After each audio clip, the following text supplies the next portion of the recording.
Hello അസ്സലാം വലൈക്കും. പ്രിയപ്പെട്ട മക്കളെ, നമ്മളെ ഈ ക്രിസ്മസ് അറബി പരീക്ഷയിൽ ചിലപ്പോൾ നമുക്ക് ചോദിക്കാൻ സാധ്യതയുള്ളൊരു ചോദ്യമാണ്. നമുക്കൊരു പാരഗ്രാഫ് തരും, ഒരു തർജ്ജമത്ത് തരും.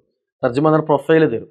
ആ പ്രൊഫൈൽ തന്നിട്ട് നമ്മളോട് ഒരു ഇസ്തിമാറ അല്ലെങ്കിൽ ഇസ്തിമാറ എന്ന് പറഞ്ഞ ഫോം എന്നാണ് അർത്ഥം കേട്ടോ. ഇസ്തിമാറ ഫോം അതല്ലെങ്കിൽ നമ്മളോട് എന്ത് ചെയ്യും, ബയാനാത്തു ഷഖ്സിയ ഫില്ല് ചെയ്യും. ബയാനാത്തു ഷഖ്സിയ എന്ന് പറഞ്ഞു കഴിഞ്ഞാൽ ബയോഡാറ്റ കേട്ടോ. ബയാനാത്തു ഷഖ്സിയ നമ്മോട് ഫില്ല് ചെയ്യാൻ വേണ്ടി പറയും. അപ്പോൾ ആ സംഭവം ഫില്ല് ചെയ്യുന്ന സമയത്ത് നമ്മൾ ശ്രദ്ധിക്കേണ്ട കാര്യം ഈസിയായിട്ട് എങ്ങനെ ഫില്ല് ചെയ്യാന്നുള്ളതാണ്. അപ്പോൾ നമുക്കറിയാം ഇതിൽ മിക്കവാറും ഫസ്റ്റ് കൂടെ ആ ഇസ്മുൽ കാമിൽ എന്നാണ് കൊടുക്കുക. ഇസ്മ എന്ന് പറഞ്ഞാൽ നമുക്കറിയാം പേര്. മിക്കവാറും പേര് ആ കൊടുത്ത പാരഗ്രാഫിന്റെ ഫസ്റ്റിൽ ഉണ്ടാവും കേട്ടോ. നജീബ് മഹ്മൂദ് അബ്ദുൽ അസീസ് ഇബ്രാഹിം അഹമ്മദ് ഭാഷ. ഓക്കെ, അപ്പോൾ ഈ പേര് നമ്മളെടുത്ത് എന്ത് ചെയ്യുന്നു, ഇവിടെ എഴുതുന്നു. പിന്നെ നമ്മൾ അടുത്ത് ചോദിക്കൽ ചിലതിൽ താരീഖുൽ മീലാദ് ചോദിക്കും. ഇവിടെ ചോദിച്ചിട്ടുള്ളത് ഇസ്മുൽ ഉമ്മാണ്. ഇസ്മ പേര്, ഉമ്മാന്റെ പേരെന്താണ്?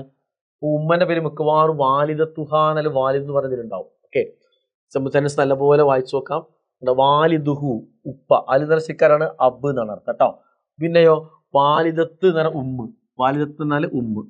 ഓക്കെ, അപ്പൊ ഉമ്മാന്റെ പേര് ഇവിടെ പേര് ഫാത്തിമത്തു എന്നാണ്, ഫാത്തിമ അല്ലെ, വാലിദത്തു ഫാത്തിമ.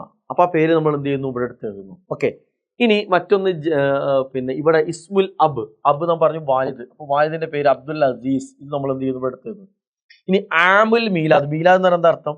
ജനനം. ആമ് എന്ന് പറഞ്ഞാൽ വർഷം, ജനിച്ച വർഷം. അത് മിക്കവാറും ആമ് എന്ന് പറഞ്ഞത് ഇവിടെ ഉണ്ടാവില്ല.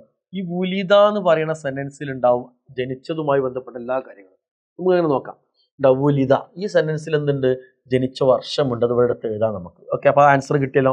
ഇനി വഫാത്ത് മരണവുമായി ബന്ധപ്പെട്ട സെന്റൻസ് ഉണ്ടാവില്ല. തൂഫിയ എന്ന് പറയുന്ന സെന്റൻസിലാണ്. തൂഫിയ എന്ന് പറയുന്ന സെന്റൻസ് നമ്മൾ നോക്കാം. തൂഫിയ ഉണ്ടാവും. തൂഫിയ ഇവിടെ മരണപ്പെട്ട് പറയുന്നുണ്ട്, മരിച്ച വർഷം ഇവിടെ പറയുന്നു, മരിച്ച ഡേറ്റും പറയുന്നു. ക്ലിയർ ആയല്ലോ? ഈ രീതിയിൽ നമുക്ക് അടിപൊളിയിൽ എടുത്ത് എഴുതാൻ പറ്റും. പിന്നെയോ ജായിസത്ത് എന്ന് പറഞ്ഞത് അവാർഡ്. മിക്കവാറും ജായിസത്ത് എന്ന് പറഞ്ഞ അവാർഡ് ഈ പേര് തന്നെ ഉണ്ടാണ്, ജായിസത്തു നോബൽ.